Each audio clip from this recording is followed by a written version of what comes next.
Remember the hype behind Jacob Fatu of the Bloodline, the Samoan wrestling dynasty that he had when he burst onto the scene with WWE out of the independent ranks back in 2024? Yeah, we're making it seem like it was that long ago. TikTok has whittled our attention span to that small amount of a frame of reference. We're all there together. This was one of the most significant signings WWE had made in the last 2 decades. Putting pen to paper on a man that many people thought would never ever appear in WWE, but despite the fierce reputation he had on the independent scene, he was the guy. But in 2025, Jacob Fatu just feels like another top prospect, not the next guy in WWE. Lost to the storytelling purgatory that WWE has in its mid-card and is natural to any competitive wrestling organization with weekly TV. Wasn't Jacob Fatu above all of that? This is Sportskeeda Wrestling. I'm Kevin Kellum. Sound off in the comments below on how you feel Jacob Fatu could turn things around in WWE. But in 2025, in this WWE right now as we record it, Jacob Fatu feels like another guy who's just fighting his way up the card, joining the WWE fold. He had the terrifying nickname of the Samoan Werewolf before he ever got to WWE, while his family members were becoming absolute cinematic stars in WWE with the Bloodline and sometimes actual cinema in the case of The Rock and Hollywood. Jacob Fatu was becoming undeniable on the underground wrestling scene, the black sheep of the wrestling industry in the biggest wrestling family within that industry. Despite his lineage and obvious influence that comes with it, it seemed unlikely that WWE would have a remote interest in Jacob Fatu, especially considering his legal troubles and the controversy associated with that at the time at the hand. As an 18-year-old still coming up in the world, Jacob Fatu was arrested and actually served jail time for robbery charges, but completely turned his life around, becoming a professional in every sense of the word in professional wrestling, rehabilitating himself and helping to push his family name in the wrestling business well beyond WWE as it continues to grow. Jacob messed up, but it was a long time ago. People change and grow and improve and redeem themselves, and that's exactly what he did. While his other family members were becoming world champions and tag team champions, he lingered outside of that space, but still fought his way up the ladder. Under TKO's ownership now in WWE, this finally came to light at the end of 2024, and word on the street, the internet street, was that Jacob Fatu was finally going to be given his chance within WWE, and it couldn't have come at a better time, given the Anawahi family's lineage was at its absolute peak of popularity, with the Bloodline becoming the most talked about thing in all of WWE television for the number of years that it had been mounting up to, the hype surrounding the return of The Rock, joining the TKO board of directors and becoming the final boss, and oh, here's Jacob Fatu. The Bloodline alone had pretty much destroyed the entire WWE roster. It needed something fresh, something to give it a brand new scent of flowers and not just be another run-in with someone we have seen before from the same family, keeping the championship on that one member of the family. Who kept it fresh? Jacob Fatu. New and interesting Bloodline blood was what was needed to maintain the popularity of the group at a critical point. That's where Jacob Fatu entered the game. As Solo Sikoa transitioned into the role of leader, claiming the Ula Fala and introducing the likes of Tamatanga and Tongaloa, he also introduced the debuting Samoan Werewolf as his enforcer, his own Solo Sikoa. Yes, much to the displeasure of the Weasley and terrified Paul Heyman, who struggled to get an answer from the tribal chief, who is simply absent and not present week after getting his ass kicked at WrestleMania 40 in Philadelphia. This was a new Bloodline which called for new blood, and that's where Jacob made his impactful debut, taking out Randy Orton and Cody Rhodes and forming the new Bloodline very quickly. I was there. It was a big deal in Chicago. He pledged his allegiance thereafter, unwavering allegiance to Solo Sikoa, claiming, "I love you, Solo," recognizing him as the new tribal chief, the new Ula Fala after all. And it planted the seeds of a potential mutiny from Jacob Fatu at some point. Yes, everyone called it before then, ahead of time, and eventually we got to that at Money in the Bank in 2025. Some fans, though, in all of this wanted to see the Samoan Werewolf overthrow Solo and become the new leader of the Bloodline, becoming a new leader, bringing a more angry and aggressive energy to the faction. Yes, we even did some predictive videos of this on our very own channel back in the day, and by back in the day we mean when all this got going. You can check those out. If you haven't subscribed, we cover all of them. As long as the new Bloodline has been a thing, which hasn't been that long, Jacob remained loyal to Solo Sikoa, bailing him out of the shiz that he put himself into on a number of occasions, and he cut some stellar, hyper-realistic, very angry, and very charismatic promos talking about people getting dog-walked and such, introducing terms to people that they hadn't heard unless they grew up in the Bay Area, Oakland general region of California. Fatu then got a chance to impress as a single star, especially in his hard-hitting feud with Braun Strowman. I got to see that one live, and it delivered a whole lot of big-time fun that made Jacob not feel like just another guy on the roster. It's also worth noting in all of this that Jacob Fatu was no more ready to run the Bloodline as a leader than Solo Sikoa was, who was still very new to the roster himself. That is a very real element. You can't rewrite history. That's simply the way it was. Jacob Fatu was still fresh to the roster, but the mystery, the aura, the vibe, the unsaid things that were loud about him, the lack of overexposure, yes, simply not seeing him but feeling him is what matters most to fans. We know that works both sides of the coin, but it's simply the truth. He had an explosive element, sparingly used,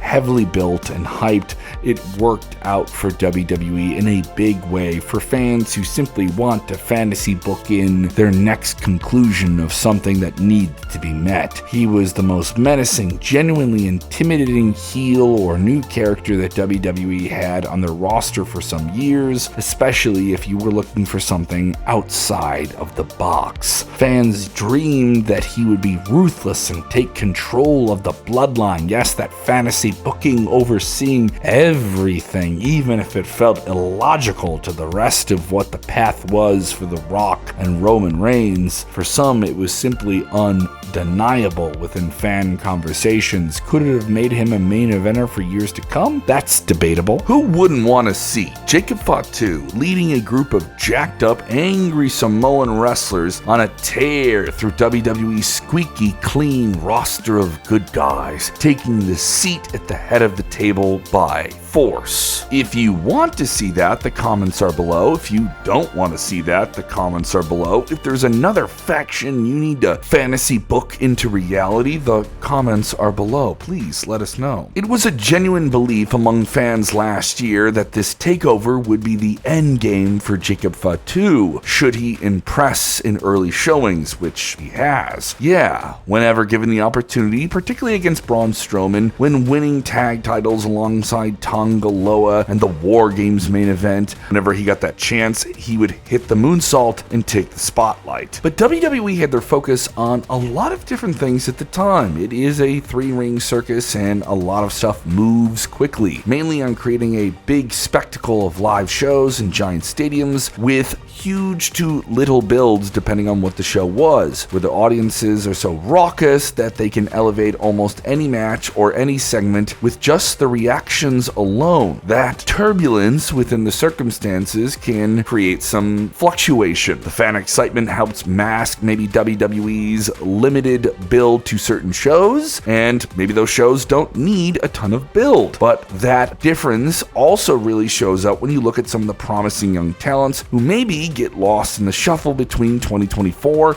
and 2025. Jacob Fatu is probably the most egregious example right now, but it's even an extended version of what WWE's main event scene might be, who certainly are not immune to these type of things. Some talents simply get lost in the shuffle. It happens over and over again, but with Fatu, as we mentioned, it just feels so significant. Roman Reigns, his direction has been all over the place, and people want to see him do something with Jacob at some point. A babyface Roman Reigns versus a Jacob Fatu for control of the Bloodline was a dream match that a lot of fantasy bookers were fantasy booking, but it wasn't being booked into reality. But is that something you could hold against WWE when we really never got to that point? It's a match people want to see, but we simply haven't seen.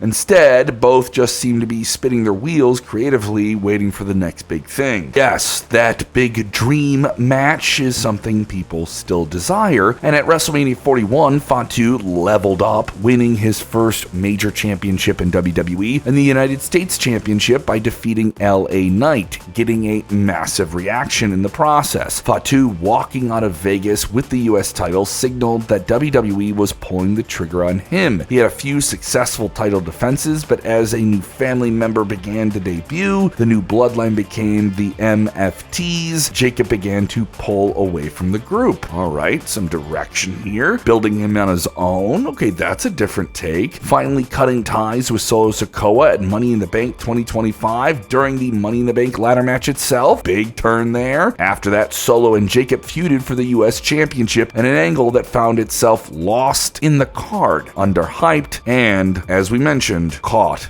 in the shuffle. Solo Sikoa defeated Fatu for the United States title at Night of Champions with some MFT assistance and a debuting Tala Tonga. In a crowded SummerSlam weekend of 2 nights with John Cena versus Cody Rhodes, Solo versus Jacob in the cage was a highlight of SummerSlam weekend, and really should be regarded as such. Since then, things have quieted down for the Samoan Werewolf, who seems to have dropped off the map entirely. Feels like the brakes, yes, all gas, no brakes, seems to have really been hit here, as sad as that may be. This isn't helped by the rumors circulating on social media that WWE supposedly lost some level of faith in Jacob Fatu, but yeah, maybe that's just speculative following SummerSlam, though nothing seems to be confirmed. And that's where the story of how WWE took the most interesting new talent in decades and somehow hasn't changed the game with him. They've given him the gas, but have hit the brakes. We keep coming back to that and the weird fueling references. He ended up with just another mid-card status in WWE, like so many underrated fan favorites over the years. WWE has a habit of making wrestlers that are unlike anyone else and making them stand out, and then leaving everyone wondering why they don't work out leveling up to another level. Or were they ever the bigger star that we thought they were going to be in the first place? It's almost like characters on television need to be developed sometimes and grow, especially when they're new, and that's something you develop within them. Eventually, there's an interest, and if you don't play on that interest, you see where we're going here? Talents the audience may be unfamiliar with sometimes also get more prominent roles, so it's just this fluctuation that doesn't always give everyone what they desire. When Jacob Fatu came in, he was treated like a dangerous person, a threat to the roster.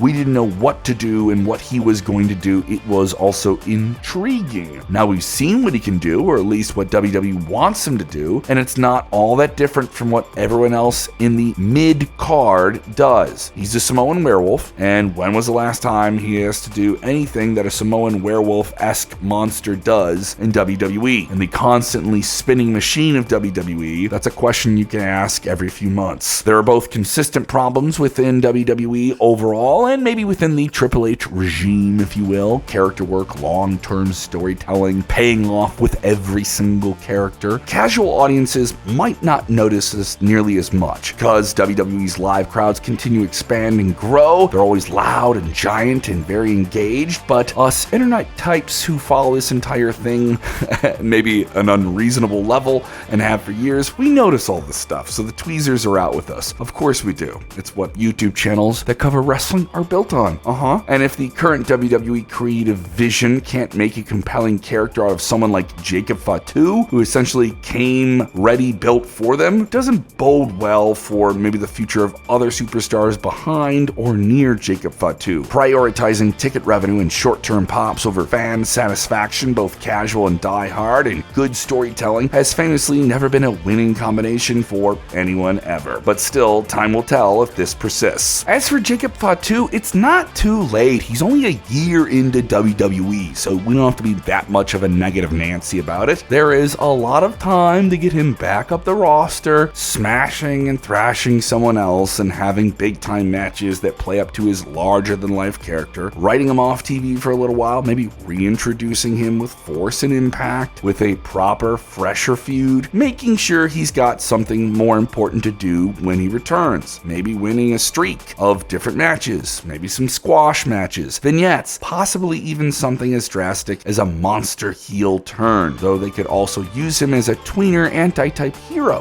who beats everyone's ass and gets love for it, like pro wrestling's version of DC Comics character Lobo. Just let him be a wild man, something kind of mentally unstable, a tough guy with an edge, someone unpredictable and intimidating. Don't make him a part of a group that feels played out. Damn you, Bullet Club, look what you've done. However, if WWE's midcard is the permanent fate of Jacob Fatu, that's not exactly a bad thing either. Yeah, this is wrestling. Just because you're not at the top of the card doesn't mean you're not in the mix. There are worse spots to be in wrestling, and it'll definitely get him TV time and make him a lot of money. He and LA Knight can sit in the same section of the card and feud with each other again and again, endlessly swapping the United States Championship back and forth. And presumably, while Post Malone wins the WWE Championship from Jelly Roll or Logan Paul in the main event of WrestleMania 48 in Saudi Arabia. What a nightmare, right? We didn't mean to bring it there, but maybe it goes there. What do you think should be the next move for Jacob Fatu in WWE? Is WWE in need of a fix for Fatu? Is there a dream match that we didn't mention that he needs to have? Let us know in the comments below. Yes, has WWE lost faith in the Samoan Werewolf?